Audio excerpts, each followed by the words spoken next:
Two things: food access and food security are big challenges. Food here. security. Yeah. Let me let you. And hydroponics. Then you teach them Yes. how to generationally. Okay. And so Like over fish there is by Kenny. a perfect fit in the native community because when you go back in their native tradition, this is part of it. Red Lake is a big tribal nation in northern Minnesota. Red Lake, they produce about 1 million pounds of So walleye. what is your name? My name is Chad. Okay. So Mr. Chad, Yeah. we're standing here with you, Yep. and where? At the Little Earth Farm here in Minneapolis. And so there's a workforce development program, as I said. Workforce, and then you're saying that you're not giving them the fish, you're teaching them how to fish, and you're teaching all of us today, Yep. and would like to share it with Shield. Okay, and then education and workforce. Yeah. We do education and workforce development here for sure. And that's what it's all about, is to teach people how to be sustainable and how to do their own thing. That's it? Yeah. One of our biggest challenges that I didn't get to mention, as usual, I said a little bit earlier, is funding. So this farm program ends on November 1st. So we're 30 days away, and we were supposed to end in April, but because of the uprising, we had an incredible group of volunteers that showed up every week and really worked hard here and really made this possible. And so we kind of bootstrapped and moved things around. We're able to make it through the whole season, but now we go to zero. So if you had complete zero. monthly contribution of minimal amount being what? So this farm Yes, yes. operation annually is a $40,000 budget. Oh, wow. It's pretty small, and that almost all of that money goes to paying the kids.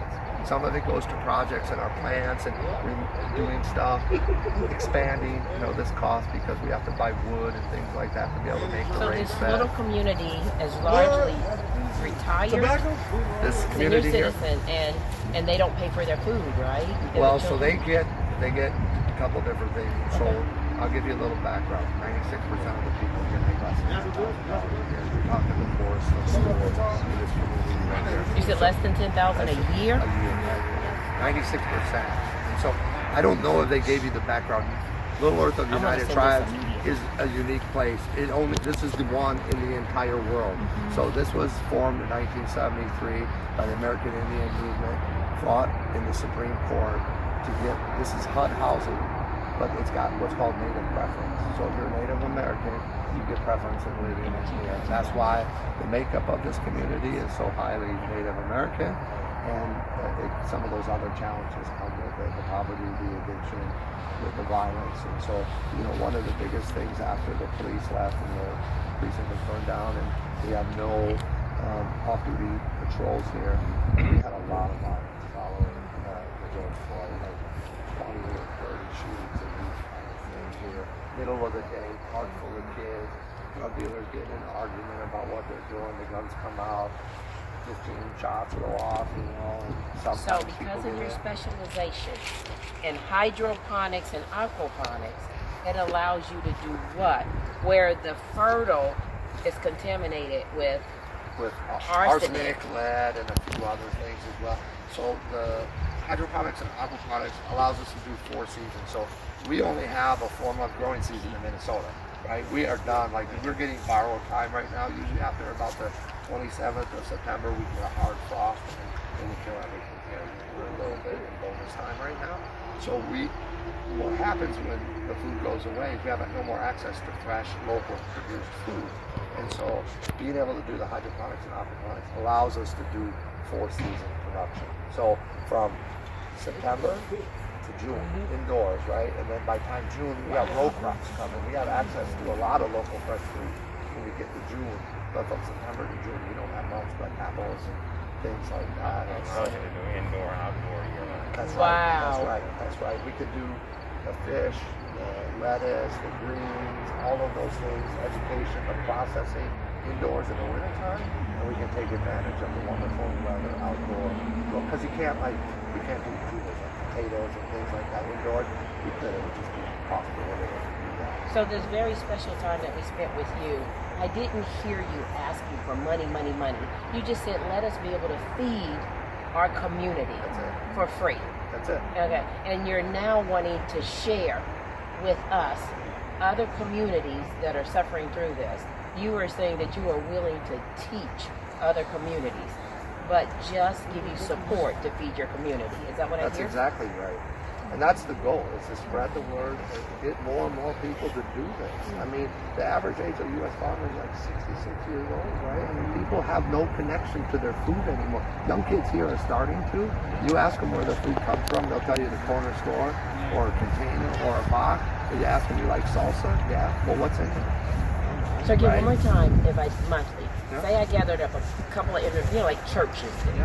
and they pledge, because you got 30 days left, right? Yeah. And they just pledge like we do tithes. Yeah. What monthly do I need to come up with? I'm not good with numbers.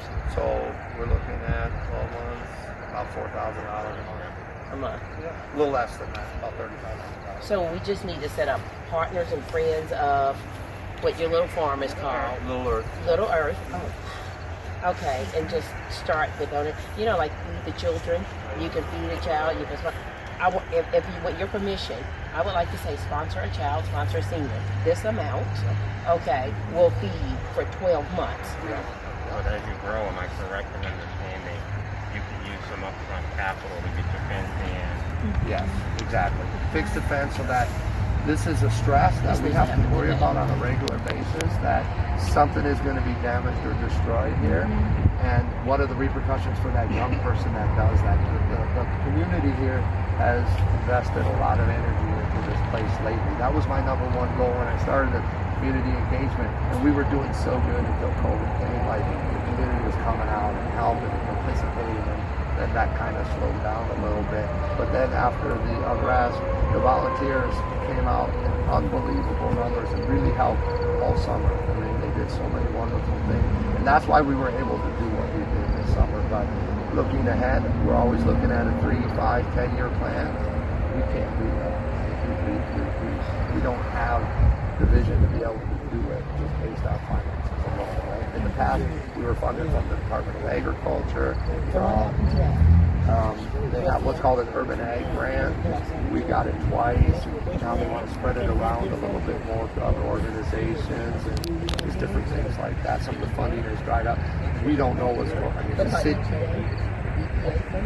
yeah, because our great president right now is so this was a super fund center. This whole area where that Okay, that's what I'm asking. he just defunded it, declassified Oh, wow. that.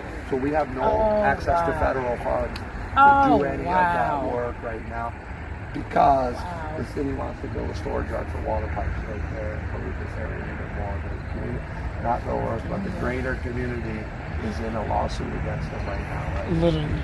So you got 30 days left of funding to be able to feed We the community. we essentially have no funding, but I am going till November 1 because the last thing we do here is plant trees, and we have scheduled 30 new trees to go on that side, some apple trees.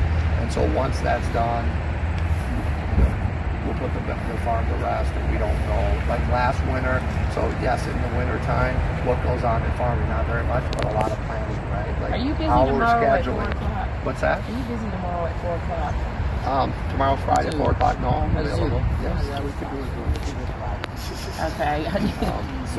You want Sasha. me She's to over speak there. with Okay. you have to start it. We look at this as Oh, Yeah, I so just need him to like I put said it into earlier, Zoom. I think by having that third Make acre, it a Zoom we could meeting. really put a big dent in feeding all thousands. So what we mostly have here are grandmothers and their grandbabies, right? That middle generation is kind of missing, whether they live in jail, whatever the situation is, that's what exists here. And so when we can teach either one, through cultural or elder, it goes across a couple generations at one time. So that connection is pretty broad. Absolutely. So we can feed more people. So, and so you would more than double your capacity with that third acre. And actually we would do more than double because I didn't get the benefit of laying this out. We would lay that out a little bit more efficiently. And so yes, we could increase our production. That would go back to the capital investment up front. Yeah. To build out your third acre. So this is a plea that we didn't come here prepared to do. To give a few dollars to save a lot of lives. We're not talking about investing. We're talking about contributing to save some lives. And there's an urgency. Emergency response is requested. And